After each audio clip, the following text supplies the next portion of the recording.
Hi guys, my name is Dee. If you're new to my channel, this is Book Bubbles, where I talk about books. What else is there to talk about?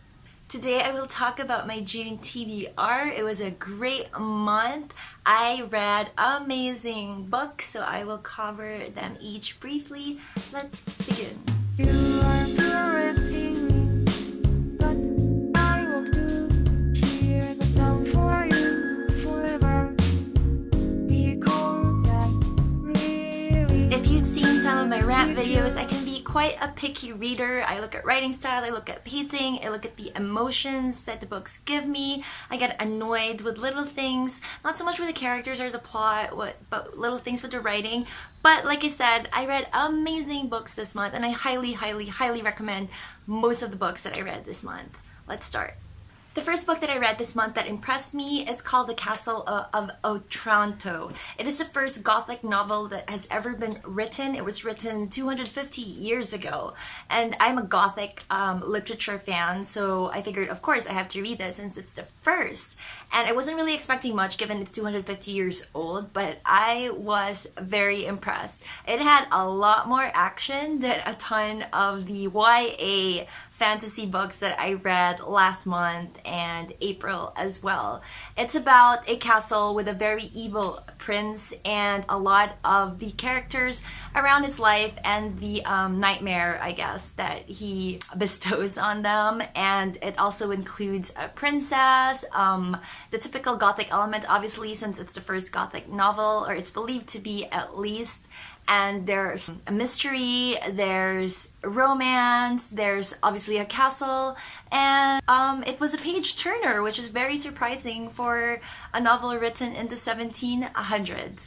Since it's very old, it's obviously free and you can get it online for free. I use iBooks to read it, and I've mentioned this before that I like using iBooks to read classics. I discovered recently that another good reason why I like, or I would recommend, using an ebook reader or reading classic books in their ebook format, especially an old book like this, is because you can tap into the dictionary feature anytime you want. And especially if you're reading at night and you don't really feel like having to open up a physical dictionary, reading old books with some obviously archaic words, it's a much easier reading them with an ebook reader, and all you need to do is just tap on the word and you get the definition right away, and it doesn't really interfere as much with your reading experience. The next book that really impressed me this month was Circe by Madeline Miller. Now, I didn't expect that much from this book, even though I like Greek mythology,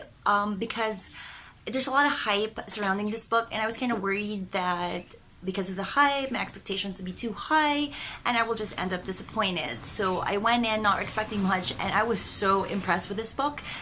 Short synopsis, it's about the goddess Circe, who was exiled. She was punished because she did something to a nymph out of jealousy, and so she was exiled to an island, and majority of the book takes place on that island. Now, what really impressed me with this book is that the pacing was absolutely perfect. The writing, the prose was beautiful. It was a pleasure to read.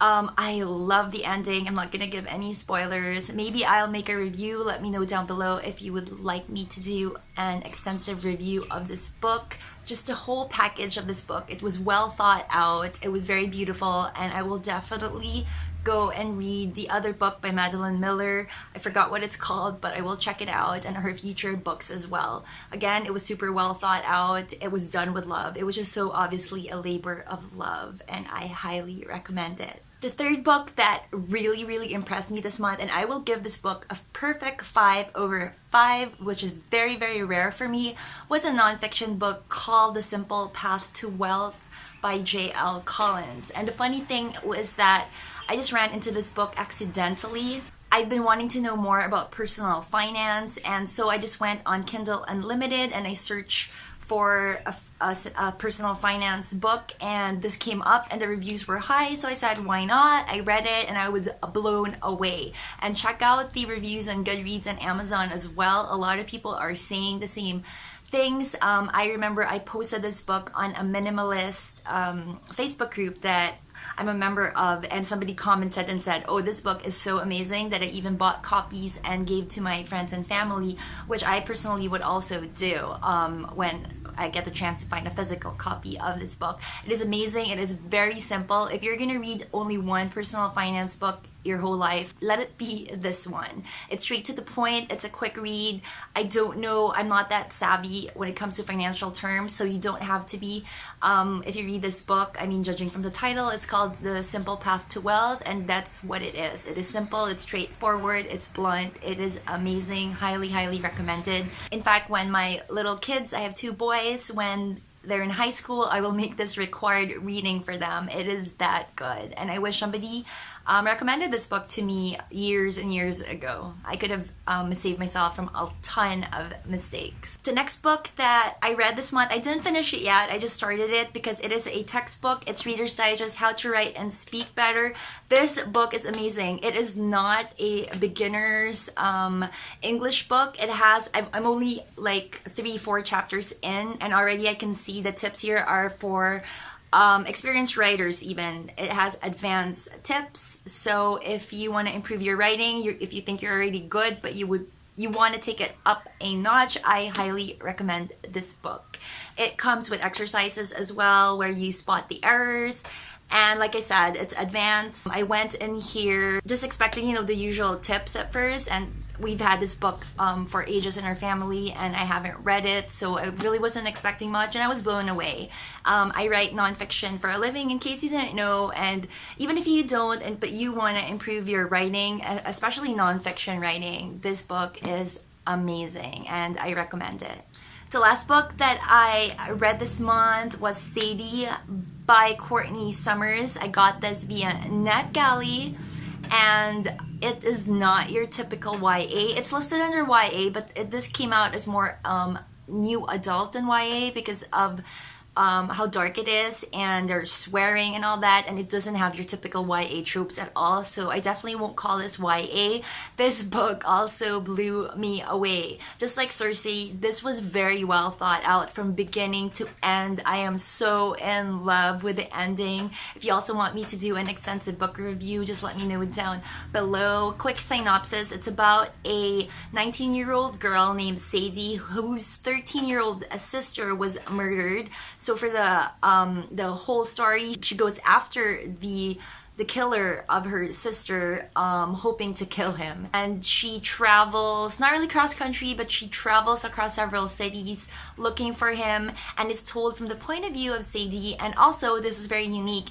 There are chapters as well, told from the point of view of a podcast host. Is that what you call people who have podcasts? A podcaster, I guess, who wants to help her out and who wants to help her guardian out because Sadie ran away to look for the killer. So it's told from 2 points of view. Very interesting to have a podcast point of view as well. And I also like that this book handles very dark topics like pedophilia and teen runaways, and I have to stress this out. I was very impressed that the author did not use any cheap tricks just to add shock value.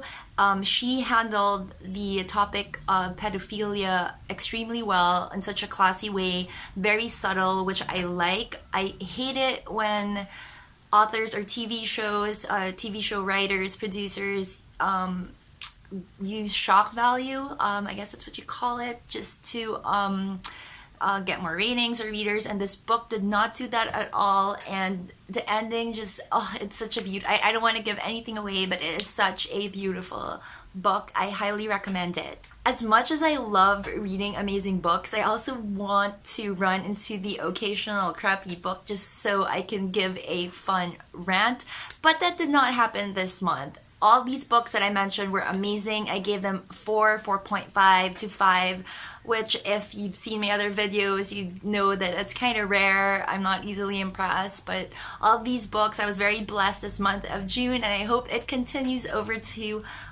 July.